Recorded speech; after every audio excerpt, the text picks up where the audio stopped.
furnace, Daniel 3. Even though they were captives in the land of Babylon, Daniel and his friends had chosen to obey God and only worship Him. In this lesson, Daniel's friends trusted God and made a choice to not pray to the king's statue. What is the tallest building you have ever visited? Have you ever gone up in a skyscraper? A skyscraper is a very tall building. Skyscrapers are usually found in large cities like Chicago, Indianapolis, or New York City. The tallest building in Indianapolis is the Chase Bank Building. It is 830 feet tall and has 48 stories. Another tall building in downtown Indianapolis is the Soldiers and Sailors Monument. It is 284 feet tall. At Christmas time, long strings of lights are hung from the monument, and it looks like a big Christmas tree. In this lesson, we are going to hear about a very big and tall building. It was a gold statue built by King Nebuchadnezzar of himself. It was 90 feet tall. He wanted everyone to worship this image. But we will see how three young friends did not do it. This story is found in the book of Daniel, chapter 3. Daniel is in the Old Testament. It is the last book in the section of books called the Major Prophets. It was written by Daniel, who was a prophet when Israel was in captivity in Babylon. In his book, he tells about the faithful Jews living in captivity and shows how God is sovereign. Let's say the major prophets: Isaiah, Jeremiah, Lamentations, Ezekiel, and Daniel. Because of the unfaithfulness of the children of Israel, God allowed the Babylonians to invade Israel. They captured the people and then marched them 900 miles away to Babylon into slavery. Among those taken captive were Daniel and his three friends, Hanani, Mishael, and Azariah. These friends loved God and wanted to obey Him, even in this foreign land that worshiped idols. When they were chosen to serve the king as his special advisors, they were faithful to God. They refused to eat the meat that had been offered to idols. God blessed them by making them 10 times smarter than any of the other of the king's wise men. One night, King Nebuchadnezzar had a dream about a huge image that he did not understand. God gave the interpretation to Daniel, and then Daniel told King Nebuchadnezzar about the coming kingdoms. The king was so pleased that he made Daniel and his friends rulers over all the land of Babylon. King Nebuchadnezzar gave them new Babylonian names: Meshach, Shadrach, and Abednego. Just as Daniel had predicted in the interpretation of the king's dream, King Nebuchadnezzar grew in power. Year after year, he added more new countries to his kingdom. In every land, he was greatly feared. But at the same time, the king became very proud of his success. One day, King Nebuchadnezzar decided to build a statue. This statue was not a small, plain, ordinary statue. No, it was to be one of the largest statues ever built, 90 feet tall and 9 feet wide, and it was to be made of pure gold. The king commanded that the statue was to be built on the plain of Dura in Babylon. He probably wanted the statue to be something like the one in his dream. When the statue was finished, the king commanded that all the rulers and officials from all the countries he had conquered should come to Babylon and attend the dedication of the image. Meanwhile, the king had probably sent Daniel out of the country to check on some of the lands that he had conquered. On the dedication day, King Nebuchadnezzar had a huge band of musicians come to play. There were trumpets, oboes, lyres, zithers, and harps.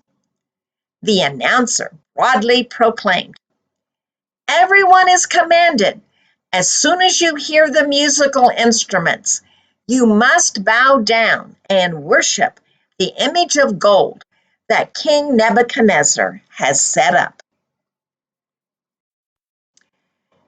Anyone who does not fall down and worship will be immediately thrown into a blazing furnace."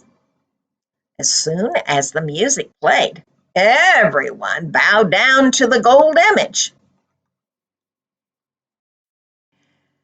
Everyone except the 3 Jewish captives, Meshach, Shadrach, and Abednego.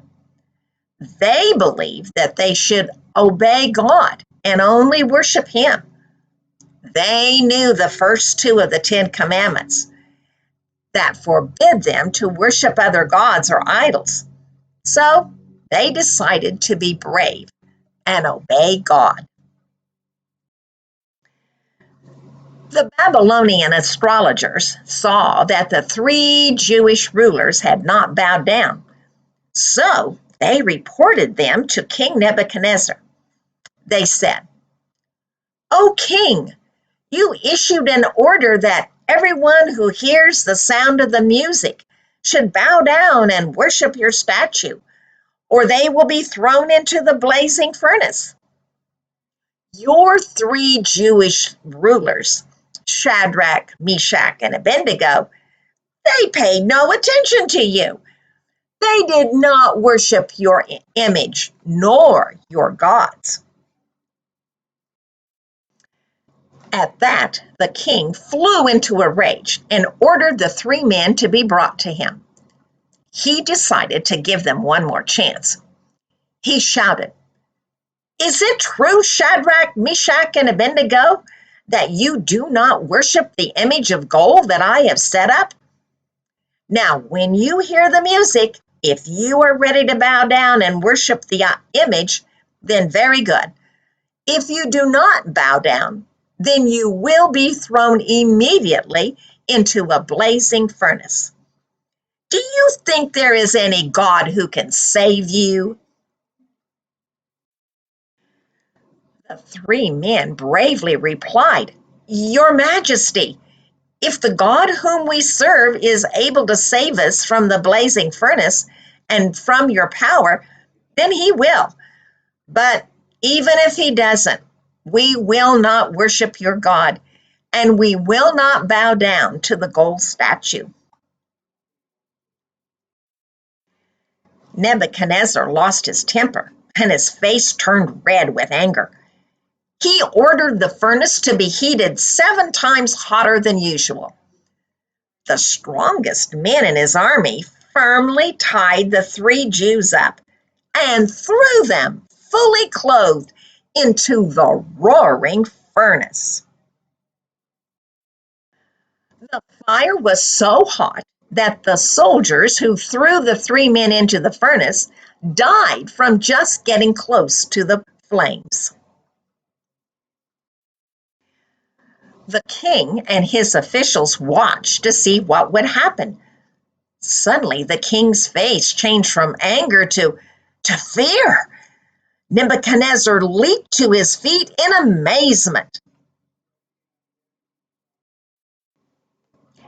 "Didn't we tie up 3 men and throw them into the blazing furnace?" he asked. They answered, "Yes, we did, your majesty." Then, then why do I see 4 men walking around in the fire?" he asked. "They are not tied up, and they show no sign of being hurt. And the fourth one looks like an angel or son of God."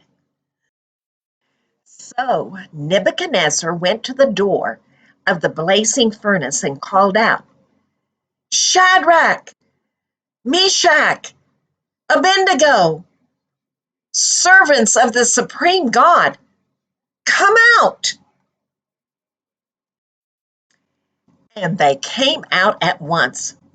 All the princes, governors, and other officials gathered to look at the 3 men who had not been harmed by the fire. Only the ropes that had been around them were burned off. Their hair was not singed, their clothes were not burned, and there was no smell of smoke on them. God had protected them from harm. The Lord Jesus himself, or an angel of God, had been with them in the flames. The king was so surprised that he said, "Praise the God of Shadrach, Meshach, and Abednego." He sent his angel and rescued these men who serve and trust him. They disobeyed my orders and risked their lives rather than bow down and worship any god except their own. The king continued, "I command that if anyone speaks disrespectfully of the God of Shadrach, Meshach, and Abednego, he is to be torn limb from limb, and his house is to be made a pile of ruins. There is no other God who can rescue like this." Because of the courageous stand of these 3 men, the king declared that everyone should honor the true God. Then the king promoted Shadrach, Meshach, and Abednego to new positions of honor. God honored the courage of these 3 young men who showed that by standing firm for God, He will honor your courage too. You will probably never be asked to bow down to a large golden statue, but you may find yourself in a situation where you are tempted to disobey God. What are some situations you might feel tempted to go along with others in doing wrong things? Have some ask you to help them cheat by asking you to give them the answer to a question? That is not right. You need to be brave and say, "You need to do your own work." God does not want us to lie about our work. What about kids in your neighborhood? Have they asked you to destroy or mark up the playground equipment? The brave thing to say is, "No, I don't want to tear up the swings or the slide. That's not right." God says not to destroy what belongs to others. What about at home? Have you had a brother or sister tell you it is all right to disobey your parents? What will you say to them? The brave thing to do is to say, "No. Why should you do that?" Because God has told us to respect and obey our parents. How can you get the courage you need to obey God in these situations? First, you can pray and ask God to help you be brave and do what is right. You can choose to spend time with friends who want to obey God. You will help them, and they will help you do what is right. You can ask parents for help about what to do. Every day we make choices that show whether or not we want to obey God. It may not be easy, but parents can help you make the right choices. When you stand firm for God, not everyone will agree with you. Some will make fun of you or laugh at you. Some may even call you names. But some will be encouraged to stand with you. Others will be impressed with your courage and will want to know more about God.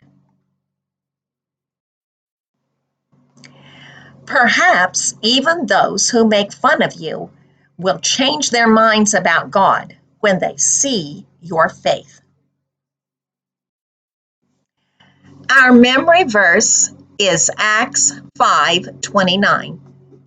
Peter and the other apostles replied, "We must obey God rather than man." Remember, God is with you to help you speak up for him. He will honor your faith, just like he did for Shadrach, Meshach, and Abednego. Let's say the verse again. Acts 5:29. Peter and the other apostles replied, "We must obey God rather than man." Let's pray. Father, give us the courage to obey you, even when other people around us don't. Help us to trust in your power and might.